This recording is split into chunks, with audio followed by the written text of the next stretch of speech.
검찰의 대장동 사건 항소 포기를 두고 노만석 검찰총장 권한대행과 법무부가 서로 책임을 미루는 모습입니다. 노 대행은 정부와의 관계를 고려했어야 한다고 주장했고, 법무부는 검찰의 결정이었음을 강조하고 있습니다. 보도에 이경국 기자입니다.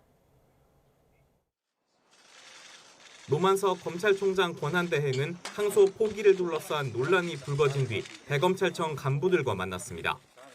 이때 항소 포기가 결정된 과정을 설명했는데 항소 시한 마지막 날인 지난 7일 오후 법무부 측으로부터 기다리라는 얘기를 들었고 이후 항소가 어렵지 않겠느냐는 취지의 의견까지 전달받았다고 한 것으로 전해졌습니다.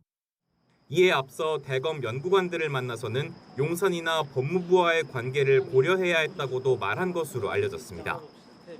보안수사권 문제 등 검찰개혁 과정에 여러 현안이 있을 수밖에 없는 만큼 법무부의 의견을 따를 수밖에 없었다는 취지로 풀이됩니다.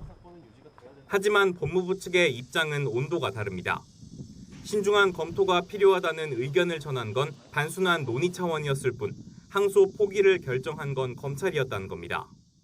너무나 당연한 의사의 교섭 과정이에요. 기계적 항소를 하는 것이 맞겠는가에 대한 대검 지휘부의 결정이었던 것 같고 결국 노 대행과 법무부 모두 항소 포기에 대한 최종 책임은 사실상 미루는 모습입니다.